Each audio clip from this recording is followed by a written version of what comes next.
अस्सलाम वालेकुम दोस्तों। इससे पहले वीडियो में हमने फैक्टराइजेशन की डिफिनीशन के बारे में एक्सप्लेनेशन की थी और आज के वीडियो में हम फैक्टराइजेशन कैसे होता है यानी हम एक्सप्रेशंस को फैक्टराइज करेंगे। आइए देखते हैं क्लास 9 चैप्टर नंबर 5 एक्सरसाइज 5.1 में हम फैक्टराइजेशन अभी कर रहे हैं। तो आइए देखते हैं कि फैक्टराइजेशन कैसे होता है। फैक्टराइज द फॉलोइंग, क्योंकि इससे पहले वीडियो में मैंने डिफिनीशन एक्सप्लेन किया था। आज की वीडियो में फैक्टराइजेशन होता कैसे है, तो आइए देखते हैं। सबसे पहले हमने इन दोनों में देखना है, इन सारे टर्म में, कि ये आपस में अरेंज है या नहीं है। तो सबसे पहले हमने इसको अरेंज करना है। तो ये चूँकि पहले से अरेंज है, अरेंज कैसे करेंगे, हमने ये देखना है कि कौन सा वेरिएबल जो है वो दोनों टर्म्स में सेम है। यानी यहीं पर अगर हम देखें इन दोनों में, यहीं पर भी ए है और यहाँ पर भी ए मौजूद है, तो इन दोनों से मैं ए को कॉमन ले सकता हूँ। और इन दोनों में अगरचे कुछ भी कॉमन नहीं है, लेकिन वन ज़रूर फिर कॉमन हम लेंगे। तो आइए देखते हैं इसको हम कैसे फैक्टराइज करते हैं। इन दोनों से ए को हम कॉमन लेंगे। सबसे पहले इक्वल का साइन ज़रूर लगाएंगे। इन दोनों से ए को निकालें, यहाँ से ए निकालेंगे तो सिर्फ हमारे पास क्या बचेगा, एक्स बच जाएगा। फिर माइनस है तो हम माइनस लिखेंगे, प्लस हो तो हम प्लस फिर लिख देंगे। यहीं से ए निकाले तो वन बच जाएगा, क्योंकि हर नंबर के साथ वन मौजूद होता है, लेकिन वो हम लिखते नहीं। फॉर एग्जाम्पल 1 2 ज़ा 2, यानी इसके साथ भी वन मौजूद होता है 2 के साथ। अब वन हमने निकाला फिर भी 2 बच जाता है। तो यही इसी तरह ये भी है कि हमने यहाँ से ए निकाला तो वन बच गया। अब हमने ये देखना है कि जो तीसरा टर्म आ रहा है, इससे पहले साइन माइनस की है या प्लस की है।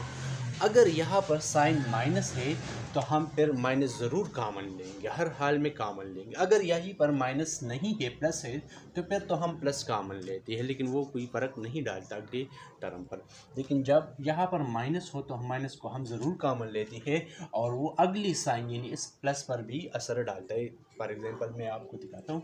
अब यहीं पर इन दोनों में कॉमन जो है कुछ भी नहीं है, इन दोनों में कॉमन कुछ भी नहीं है। तो जब कॉमन कुछ भी नहीं है, नज़र जो आता है, जो चीज़ नज़र आती है, तो समझ ले कि इसमें वन ज़रूर फिर कॉमन होगा।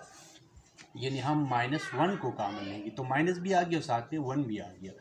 अब यहीं पर एक्स फिर आएगा और प्लस की जगह माइनस आएगा, और लास्ट पर वन है तो वन फिर आएगा। प्लस से यहीं पर माइनस बन गया। माइनस क्यों बना? अगर इस -1 को मैं दोबारा इन दोनों के साथ मल्टीप्लाई करूँ तो ऊपर वाला बन जाता है। फॉर एग्जाम्पल कैसे, -1x, 1 को x के साथ मल्टीप्लाई, x ज़ा x, तो -1x, और माइनस माइनस प्लस आएगा, और 1 1 ज़ा 1, तो ऊपर वाला फिर बन जाएगा। दूसरी एक अहम बात इसमें ये है, फैक्टराइजेशन में हमेशा ये दो साइन एक जैसे आते हैं, अक्सर ऐसे आते हैं, ये हमेशा सेम होते हैं ये दो वेक्टर।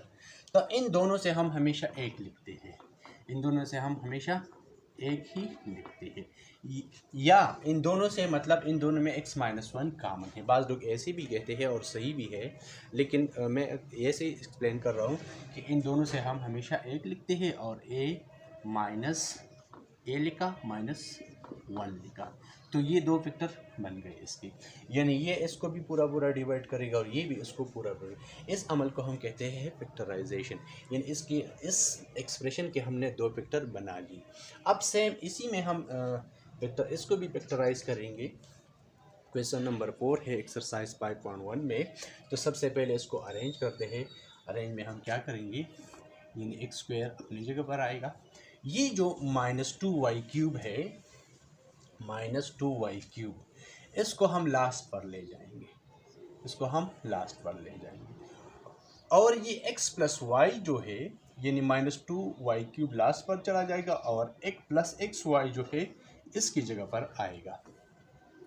तो +xy को आगे लाएं, सही है, और -2y³ बाद में चला गया, और -2xy² अपने जगह पर आएगा, -2xy² अपनी जगह पर। ये चूंकि x +xy आगे आ गया इधर, ये अपने जगह पर, और ये -2y³ लास्ट पर चला जाएगा, -2y³, यानी पहला टर्म अपने जगह पर, ये लास्ट पर चला गया, +xy इसके जगह पर आया, और ये दरमियान वाला अपनी जगह पर आया। अगर मैं इसको इंटरचेंज न करता तब भी इसकी फैक्टराइजेशन हो सकती है। क्यों हो सकती थी? क्योंकि यहीं पर भी फिर नहीं हो सकती थी, क्योंकि यहीं पर x है और यहीं पर y है, तो इसकी फैक्टराइजेशन पॉसिबल नहीं थी, तो इसलिए मैंने इसको इंटरचेंज किया। अब मैंने ये देखना है, मैंने इन दोनों से कॉमन लेना है और फिर इन दोनों से कॉमन लेना है। अब इन दोनों में ज़ाहिरी बात है, यहीं पर भी x मौजूद है, यहाँ पर भी x मौजूद है, तो इन दोनों में x क्या है? x कॉमन है। तो अब x स्क्वायर जो है वो 2x का मल्टीप्लिकेशन है, यानी x मल्टीप्लाई x जो है क्या आता है? x स्क्वायर आता है। अब इससे हम एक x निकालेंगे तो एक x अंदर रह जाएगा, एक x को निकाला, दूसरा x रह गया। फिर प्लस है तो प्लस लगाओ, अगर साइन माइनस का होता तो हम माइनस लगा देंगे, और यहीं पर x निकालो तो क्या बच जाएगा? y बन जाएगा, y बच जाएगा। अब इन दोनों से यहीं पर फिर माइनस आ गया, तो सबसे पहले हमने माइनस को कॉमन लेना है, माइनस ज़रूर कॉमन लेंगे, और फिर ये देखना है कि इन दोनों में क्या, 2 यही इधर भी है और 2 इधर भी है, तो हमने 2 को भी कॉमन लेना है, माइनस और साथ में 2 भी कॉमन लिया। अब x इधर है लेकिन x यहीं पर नहीं है, तो हम x को कॉमन नहीं ले सकते। इसके बाद जो है y पावर 2, y पावर 3, यानी y पावर 2 जो है वो y पावर 2 में भी है और y पावर 2 y पावर 3 के अंदर भी है, तो हमने y पावर 2 को भी कॉमन लेना है। अब माइनस भी निकल गया, 2 भी निकल गया, y स्क्वायर भी, तो इधर क्या बच गया? यही इधर हमारे पास सिर्फ ओनली x बच गया। फिर जब हम यहाँ पर माइनस कॉमन लेंगे तो अगली इधर जो साइन होता है इसके ऊपर फ़र्क पड़ जाता है, इसका साइन चेंज हो जाता है। अगर माइनस है तो प्लस बन जाएगा, अगर प्लस है तो माइनस बन गया, जिस तरह पहले वाले टर्म में प्लस हमारे पास इधर माइनस बन गया था। अब चूंकि प्लस हमारे पास माइनस बन, क्योंकि आगे हमने माइनस कॉमन लिया हुआ है, इससे 2 भी निकल चुका है, y स्क्वायर भी नहीं, तो x हमारे पास बच गया। अब माइनस से प्लस बन गया और 2 पहले से निकल चुका है और y स्क्वायर भी निकल चुका है, लेकिन इसका y का पावर 3 है, तो एक y हमारे पास फिर भी बच जाता है, एक y हमारे पास फिर भी बच जाती है, क्योंकि हमने 2y स्क्वायर इधर से भी निकाला और 2y स्क्वायर इधर से भी निकाला, तो एक y फिर भी हमारे पास यहीं पर बच जाता है। अब x प्लस वाई ये भी है और x प्लस वाई ये भी है, तो हम इन दोनों x प्लस वाई से एक x प्लस वाई को लिखते हैं, जिस तरह हमने पहले x माइनस वन से 1 लिखा और a माइनस 1 लिखा। इसी तरह ये भी है कि x प्लस वाई से 1 लिखेंगे और x माइनस 2y स्क्वायर लिखेंगे, x minus 2y square, x minus 2y square, ये है इसका आंसर। यानी हमने इस एक्सप्रेशन को फैक्टराइज कर दिया, इससे 2 फैक्टर बन गई। फैक्टर से मतलब ये है कि वो इस फैक्टर को भी पूरा डिवाइड करेगा और वो इस फैक्टर को भी पूरा डिवाइड करेगा। वीडियो को लाइक करें, सब्सक्राइब करें। अगर मज़ीद वीडियो की ज़रूरत हो तो बेशक हमें कमेंट में ज़रूर बताएं, हम आपके लिए वीडियो बनाएंगे।